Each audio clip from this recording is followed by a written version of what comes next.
Joining me now in the studio with their reactions to all of this, Deputy Political Editor for The Sun, Ryan Sobey, broadcaster and journalist Emma Wolfe, and former Labour advisor Matthew Lazar. Welcome, all of you.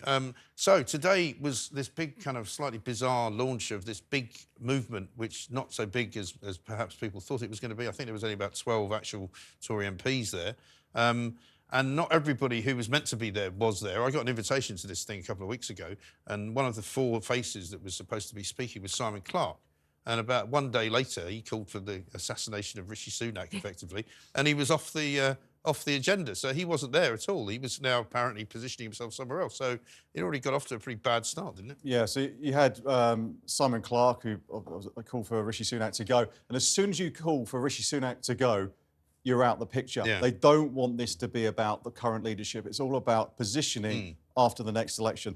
And also you had Ranil Jayawardena, who now says that he wants to sort of look at the common ground, wants to be part of that common ground, that doesn't want to lurch away to the Popular Conservatives. So on the eve of this big launch today, he decided that he was off. And don't forget as well, this was going to slightly overshadowed a little bit by Kwasi Kwarteng this morning. Yeah. He's not going to be an MP after, he's not going to stand for an election. So, and I don't know whether he was there or not, Emma. I don't know if you know whether he was there, but was he?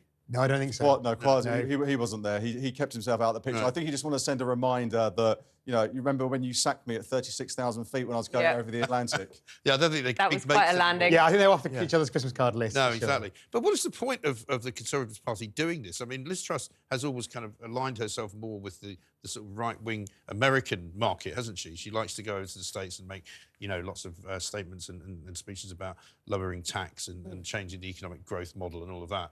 But, you know, nobody really likes her here. But isn't this just political suicide? We have so many I think she's already done that, hasn't she? Well, she has, yeah. And the irony of her calling it, as you say, the least popular leader ever, calling herself the PopCons is just hilarious. I mean, the leaflets are hilarious. Yeah. So badly written. My 3-year-old could write. Honestly, seriously. And, I mean, I haven't seen much really of her speech, badly but I saw one line from it where she said, I don't get invited to dinner parties in London. I mean, it's not really a selling point if you're trying to make yourself popular, is it? But is she trying to demonstrate, are they trying to demonstrate that they are so divided and so disunited that they literally can't even unite? Months before a general election, they can't even come together. It makes no sense to me. How many families now? 7, 8, 9, 10 families? Right, and they're all dysfunctional. Certainly very We're going to have the kind Conservative, you know, literally, we're going to have the caring Conservative. Well, the caring Conservative is the one that got them into all this trouble because their main sort of planks of promotion seem to be, you know, let's get taxes down, let's stop net zero, let's forget about, you know, all of this ridiculous growth that Rishi Sunak isn't getting and, you know, stimulate the economy better, give people more of their own money, all of which this Conservative government is not doing. Yeah, it'd be interesting to see if how much of the manifesto or the policy ideas that these Popular Conservatives come up with will actually be adopted. You know, they were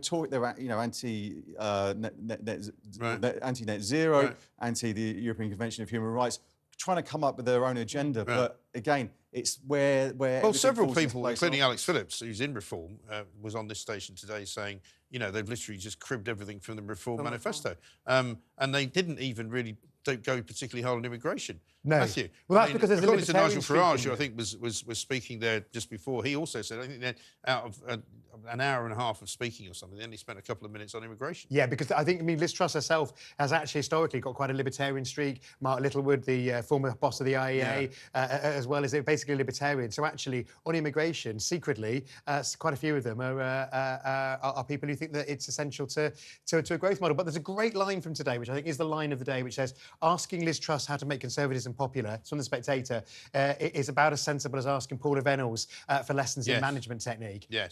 I think that's true. I mean, I've heard that, but I've also heard other Tory MPs who are not part of this group saying, you know, if Liz Truss was popular, she'd still be Prime Minister. Exactly. Well, that's pretty rich coming from somebody supporting Rishi Sunak, who's pretty unpopular as well, and who, as far as we know from surveys of Conservative members in the Shires, you know, would vote for pretty much anybody rather than Rishi Sunak to be in charge. I think Rishi Sunak's poll rating is even lower than Liz Truss. Yeah. I mean, things have got really, really bad, and he's so far behind in the polls, and that's seen any sign of shifting. But one thing I'd be interested to see at this election is how many seats Reform actually cost the Conservatives. If you go back to 1997, it's the referendum party go back that far. Actually, directly cost the Tories about 23 seats. So it's a pretty bad night anyway.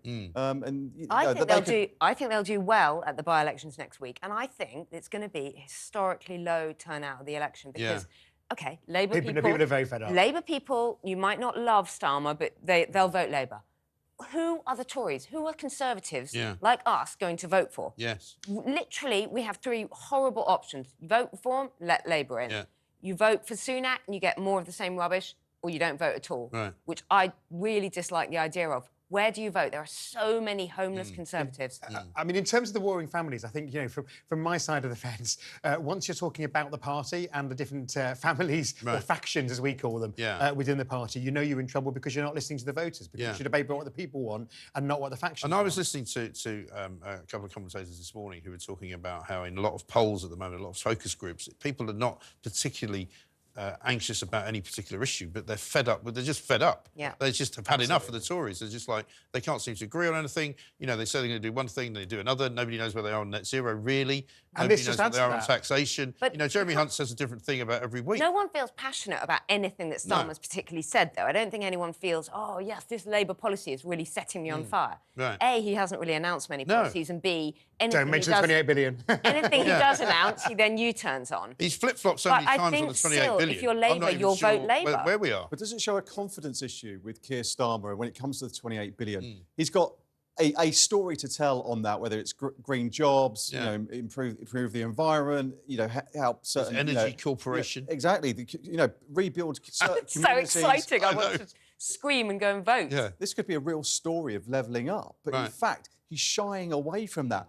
Why is he doing that when he's so far ahead? This is his moment to grab everything. You would think. You know, why does he do this? Why does he miss open goals again and again and again? And not just now, but for years, Starmer has been missing clear opportunities. I think what's happened is they're literally writing the manifesto as we speak. Last weekend, all the advisors were finalising their chapters they had to submit, and it's going to be a very safety-first manifesto because they're really worried about over-promising. Now, I think they actually should be worried about under-promising because, as you say, at least having something distinctive to say. Because you know, Labour's fear is always 92 election, double whammy on tax. You know, is that going to be the playbook again from the Tories? But actually, I think we're in a very different environment from that, and there's just such anger and cynicism out there that actually offering something that appears to offer hope would be better than caution. See, obviously sensible, but not but over caution. I'm going to harness the anger and cynicism. Surely that's what you want to do. But that's just me.